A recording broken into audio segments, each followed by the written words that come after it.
There is no such thing as organic farming and some other synthetic farming, there is no such thing. You're just pumping up the organic plants with something just to make it look like food. It is only looking like food. Now in America, you're talking about how to give up meat. In India, every doctor is advising if you don't eat meat, you will not get nourishment. In a way, they're not totally off because vegetarian diet has no nourishment simply because of the way it's grown. It's only looking like food, it's not food, it's trash that they're selling to you. It is believed out of 200 and odd islands in Indonesia, it is believed over 60% of them will sink. If the water rises anywhere to 2 meters, about 6 to 7 feet if it raises, over 60% of the islands will go down.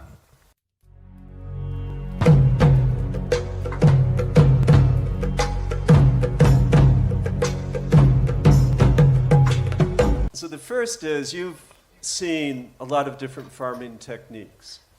And there's an organic farmer from Southern California that would like your advice, practical advice, on a gardening tip. And then the other question says, how can we arrive at conscious connection with Mother Earth every step we take on her? So I'm not a farmer. My wife has a vegetable garden which is very prodigious, and we eat from it. I ate kale this afternoon from our garden, very gratefully. And I learned a lot from Ed and Rochelle. But I would say, instead, I'd look at a trend. If the gentleman who asked the question is an organic farmer… Or it could be a woman. Oh, I thought you said him. Whoever it is, he or she, is an organic farmer, that think about 10 years ago what the word organic meant. It was sort of hippy-dippy, and it was in little small shops and co-ops and things like that. And then Whole Foods started to embrace it, and now every major supermarket chain has to have an organic section, and Amazon bought Whole Foods because the world is going in this direction. People are realizing they want organic food, they want clean, healthy food where they know where it came from. So I would just say, bless you, keep doing what you're doing, because the world is going to need a lot more of what you produce, and ultimately we can end this concept of killing the soil and covering it with chemicals, petrochemicals, and creating something that some people call food. But I see that we have started using these words which have become part of our daily life. Like for example, this always bothers me, the word waste. See, everything that we have, from the food that we eat, the clothes that we wear, the furniture we sit on, and just everything, is essentially a piece of this planet. Hello? Everything is, including this body and everything, is just a piece of this planet. There is never anything here that you can call waste. You're allowed to use it, and when you put it back, it must become soil once again. Well, Cornelius is here, he's the shit king. Well, I'm… Nothing is wasted. How much percentage of United States shit do you have in your control? Working on more and more, working on more and more. Well, some big percentage of the shit from all the cities in United States, Cornelius owns it. He's not responsible for it, but he owns it. It's a long story. It's a long story. So, I'm saying, there's really nothing that is waste here. It's just earth. Now, we make many things out of it. Some things, like us, the moment we are buried, within a few days becomes earth very easily, but we are putting ourselves in a box, I don't know why. I just cannot understand. Why are you in a box? You must be in a rush to become part of the earth. Putting you in a box, you're preventing this body from becoming earth, unfortunately. We evolved a system in our center, anywhere around us, if people die, we just bury them and plant a tree on them. So, for their relatives and friends, this tree, you make very good manure if you did not know this. Anything that you put out of your body makes fantastic manure, Cornelius. And the body itself is fantastic manure, you know. So, this aspect of what is organic, what is inorganic, there's really nothing like that. Everything is planet. Whatever you made out of it. We made some things which unfortunately cannot quickly go back into earth. It takes… some things take 1,000 years or more these days we're talking about. But most of the other things, if you put it down to earth, within a matter of a decade or two, it will be earth again. So that's what is fantastic. Even you may be thinking many things about yourself. As far as Mother Earth is concerned, she looks at you and she thinks you as a recycling process. She throws you out and sucks you back, she throws you out and sucks you back. You think, I'm a great guy, I'm a great generation, but she thinks nothing. She just throws you out and sucks you back. Hello? You're just a pop-up. So, this idea that we got from somewhere, that we can grow food in some other way other than organic way, is kind of unbelievable. I'm trying to wrap my head around it. I don't know how anybody came up with this idea. But when this idea started taking root in India, I was into farming. I was living on a farm. About 35 years ago, 40 years ago, the fertilizer companies were coming and giving talks in villages about the virtues of fertilizer, how it can do things. I was just sitting there and looking at them and I couldn't wrap my head around this, how the hell? And they were telling all the farmers, this unfortunately worked. They were telling the farmers, see, in Indian farmer is like this, because largely it is rain-fed cultivation, okay? Irrigated lands are a certain percentage, rest is all rain-fed. We had a system of rainfall that we could almost… farmer would know on this day it will rain, you know. They would be ready. They know on this particular day of the calendar it's going to rain and it always rains. So he's got his plough ready, everything ready for that day. That's how it was. But these guys came and advised, you must remove all the trees, because trees suck away the fertilizer. It's expensive. If you have trees, they will take up all the fertilizer, it won't go to your crops, so you must take away the trees. And trees just vanished in the last 40 years on such a scale.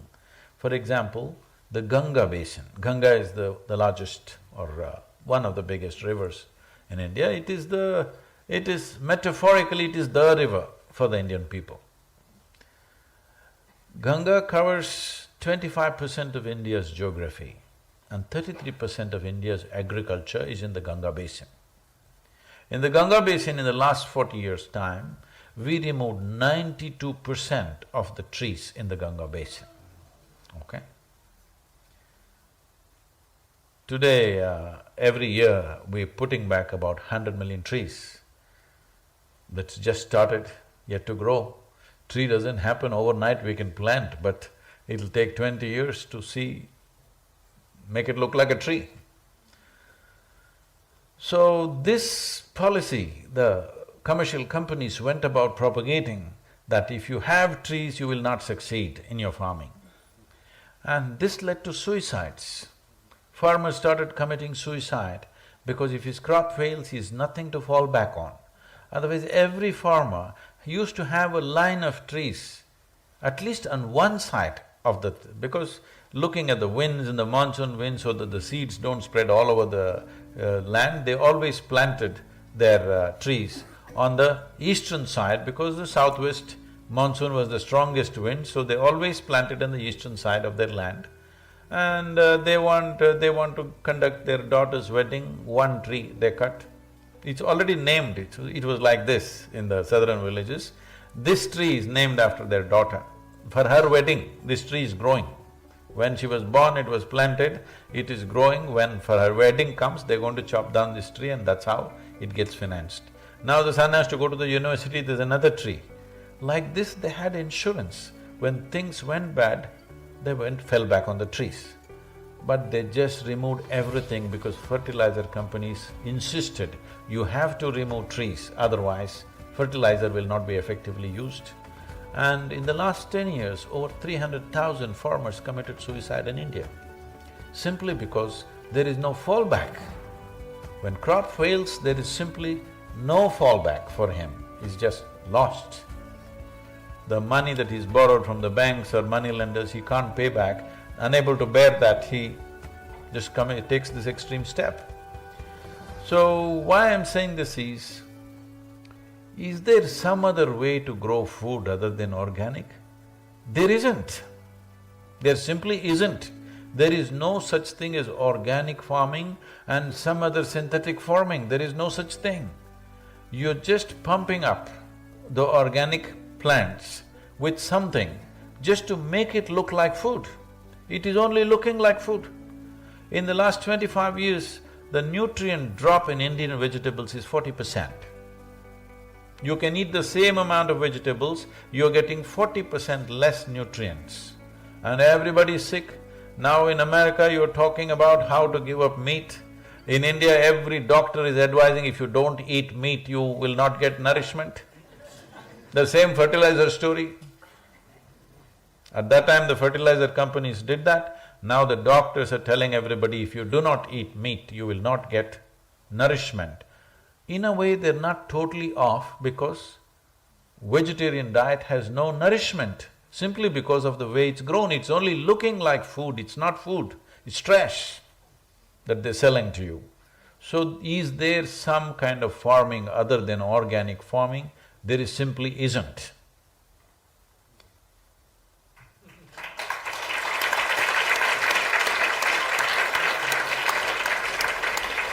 Can you leave us with some inspiration? Oh. Did I depress you? I thought that's what he was doing all night. My heart is full, but… Well, as already Terry pointed this out at one point, so people are going about saying planet is in peril. Planet is not in peril. The idiotic humanity is in peril. Planet is not in peril. It will adjust itself. Planet knows how to come back. It's just that, it's not that we are also not going to be extinguished, but we will bring huge suffering upon ourselves. Talking about 1.5 degrees centigrade of rise, which is a kind of a compromise decision, we will heat it 1.5 degrees on. Well,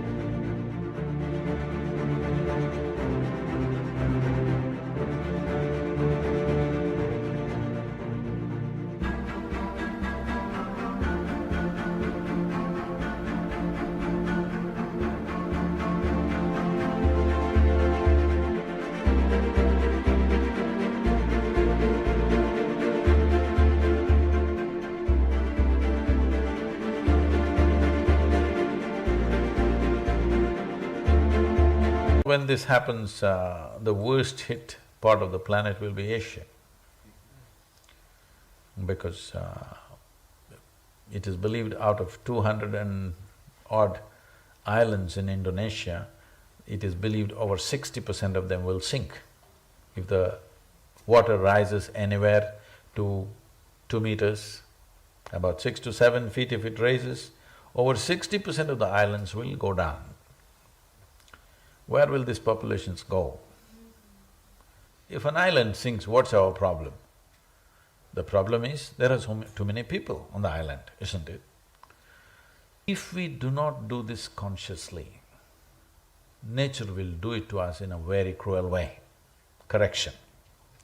If we do not do the corrections consciously, nature will enforce it in a cruel way. Not because it wants to make you suffer, that's our choice. It is just that it's a correction. And when corrections happen, some things will be cut out. When some things are cut out, it could be you and me who are cut out. That is a painful process. So we have to do this consciously. This is the time. This is the time, I'm saying, because this is for the first time in the history of humanity that we can sit here and communicate to the whole world. At this point of time, if we cannot do the right things, what the hell are we doing? Huh? It's all right. 1,000 years ago, even if we thought right, even if we figured out the right things, we could not tell everybody, we could not communicate to the world, everybody did their own thing. But for the first time, we are able to communicate to the entire population on this planet. Every human being on the planet can be reached in the next half an hour or 1 hour, if you wish. When this kind of possibility is there, this is the time to do right things, and we have to do the right things, both in terms of human consciousness, which is the most important thing. Because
without human beings becoming a conscious entity, when they're in compulsive modes, you cannot stop them. See, people are trying to curtail human aspiration, it's not going to work. People drive Tesla to their office, but they got a beast parked in their garage, all right? Yes. So you cannot curtail human aspiration, but you can definitely control human population. Now, this looks like a single pitch from my side and everybody is saying, oh, but we must understand this. Without lowering the human footprint, believe me, on this planet, you thinking in the next 50 years you will make everybody sensible and control their aspirations, what they seek, no, not practical. Because the world has not developed in an equal way. What is California? What is India? What is Bangladesh? What is African countries? These are different worlds by themselves. Only now these people are coming to their fulfilling their aspirations. You go and talk to them about these things, they will look through you and they will do what they have to do. Because they're just now fulfilling their small aspirations, you're not going to control their aspirations. It's not going to be controlled like that. But population can be brought down. And for this you need the cooperation of the existing populations, the religious leaders particularly, because, I think we need to come up with something. Maybe the heaven is overpopulated if you say this. There won't be room. No space out there, so slow down here. Is a So, but we want something inspirational. Just a little much. Yes. The thing is just this, humanity has the intelligence and for the first time the competence to fix things on this planet like never before. We are the first generation who have the necessary competence, intelligence, technology and communication capabilities. The first ever generation who has this competence. We have to exercise this competence. And there is no one mantra. One mantra if you want, we must raise human consciousness. Consciousness means just this. Physicality means, this is my body, that's your body. No way these things can be same till you bury them, all right? This is you, this is me. This is my body, that's your body. This is my mind, that's your mind. This is how it's always going to be and it's wonderful. But there is no such thing as my life and your life. This is just a living cosmos. You captured a little, that's all. If you want this to become a life of some consequence, the important thing is how big or how much life do you capture within this body, within this mind, simply depends on how open everything is left in you. This is what consciousness means. Consciousness means a limitless existence. Physicality means a limited existence. Mentality means a little bigger existence but bigger than physicality but still limited. Because our mind and the structure of our mind is determined by what memories we carry, and whatever memories we carry of knowledge and experience are still a minuscule compared to the nature of the cosmos. But consciousness means that if you touch that dimension which we are referring to as consciousness, you've touched an intelligence which is beyond memory. That means you've touched an intelligence which is not bound by anything. Every human being has to come in contact with this dimension of intelligence within us. Only then we will function in a way that our well-being is not detrimental to something else, not just another human being, to everything else. This is not an ecology class, this is the nature of existence. If your experience is limited to something, everything else unknowingly you will damage. If your experience includes everything, then everything that you do, every action that you do, every breath that you take will be in contribution to everything else. So, bringing this consciousness, not ecological consciousness, just human consciousness, because you're touching a dimension of intelligence which is not bound by memory, not bound by limited experience of life. Whatever we think we know, all of us have limited experiences of life, isn't it? Huh? However even if you read the libraries of this planet, still our experience and knowledge is very limited. The only way we can go beyond this is our identities rise beyond race, religion, nationality, physicality, mentality. Beyond this, if we touch something within ourselves, only then our identities are beyond that. Once our identity is not limited to something narrow, then the way we function is very, very different. This human being is a tremendous possibility. In my perception, I think we are just geared, we have everything in place to become the greatest generation of humanity ever on this planet. Because no generation was ever empowered like we are.